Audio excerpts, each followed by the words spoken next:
And welcome to the Ruby Tuesday. My name is Ruben and this is my review for Sonic the Hedgehog. After discovering a small blue fast hedgehog, a small town police officer must help it defeat an evil genius who wants to do experiments on it. So I'm sure you're aware there's been quite a bit of controversy surrounding this film. When the trailer came out for this film originally, the fans went mental because they hated the design. And so everybody on the internet, went to this director. No, how can you make it like this? It's awful. And I felt really sorry for the director, but thankfully the team went back and they redesigned it and the new trailer came out. And everybody loved it and everybody breathed a sigh of relief. But I think, like with me, most people would be tentatively kind of excited about it, but also worried whether one of their childhood characters from the games, obviously, whether it would be adapted well. And I'm happy to say it has. It's been adapted very well. I took my 14-year-old son to watch this with me just to get a different opinion from his. Obviously, I wanted to take my son to watch it, and we enjoyed it mostly.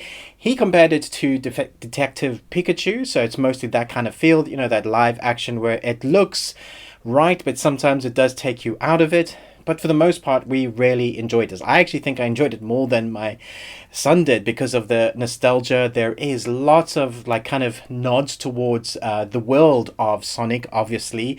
But the story is quite unique as well. I was quite surprised at what they did with the beginning of the Sonic story, of how they introduced this character to the Earth world. I think they did a very good job at making the audience relate to the character or care about him. So by the time you do get the crazy explosions and Dr. Robotnik, you are there with him. I think James Marsden plays his character quite well, but when you get them interacting, Sonic and the cop, the sheriff, the small town sheriff acting together, I think there's like a buddy cop best friends duo. You quickly believe that they are, and they form this friendship that is believable, which is crazy. Never when I was watching the film did I think that he was acting against a green screen fluffy tennis ball or something.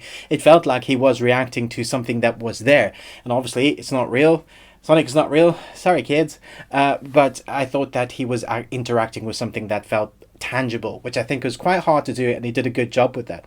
But for me, by far the best character in this film, it carries the action really well. It could just be generic action if it wasn't for Jim Carrey. This is where he really shines. Although I do love his dramatic films like The Number 27 and Man in the Moon.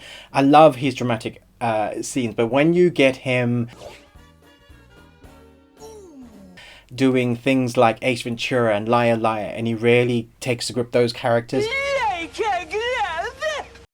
Those characters just come alive, and I felt like he was made for Dr. Robotnik or Eggman, Dr. Eggman. There are certain mannerisms that my son mentioned to me that reminded him of the Joker of recent. It's kind of like a dancing move that he does, just weird, wacky, interlacing with quick, snappy, witty jokes that he just makes his own. It's like he's in his own world, his own comedy, and if you watch carefully, I'm sure that you will catch most of it, but there will still be stuff that you'll probably miss. You'll have to go and watch a second viewing because the dialogue that the Eggman, that Jim Carrey is releasing is fast, and there's lots of kind of jokes that are just flying by, and I bet if you go and watch it a second time, you'll catch stuff. People are like, oh right, he was referencing something there, or something just kind of left field. And I think that's mostly for the adults. There's even like this weird pole dance move that he did, which is totally obviously not for little kids, but that'd be for the humor kind of that Jim Carrey does so well with his characters, and I thought he made that character just come alive.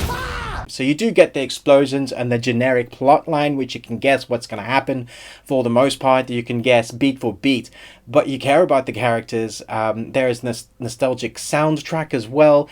If you get to the end and you're about to get up and leave, don't, because right after, as the credit starts rolling, there's a credit scene, and then midway there's a credit scene that you want to stay for as well if you're a fan of the franchise. I'm looking forward to a sequel, and I never thought I would say that. I actually prefer this to the Detective Pikachu. I thought the story and everything as a whole worked much better. It's the perfect escapism popcorn film. If you have nostalgia for these games, I think they've done it justice. It's a really kind of fan love letter to the Sonic crowd, to the Sonic people that love Sonic and the games. I grew up playing Sonic, Street Fighter, Mortal Kombat. Those are the kind of the stuff that I enjoyed. My son, not as much. He knew the theme tune and he knows of Sonic, but that's his generation is Minecraft. So coming from his perspective, he thought it was good, but he didn't enjoy it as much as I did. So I think that gives a unique perspective. I'm sure you've probably watched Jeremy Jans and Chris Stuckman give maybe a deeper analysis of this film, but this is just my point of view. I hope you get something out of this review and kind of get my exuberance. And if you were worried about, will I enjoy this if I'm a fan, I think you will. I think everybody will find something to relate. It's easy watching.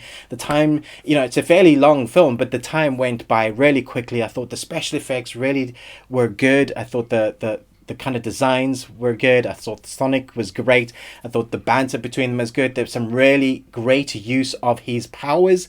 So how he runs fast and how they use that. I really liked what they showed. It kind of nods towards other things like comics. If Sonic were to read Flash, that kind of stuff is really fun to see how Sonic reacts to our world, and I thought they did that very well. So let me know in the comments below. Are you excited to see this film?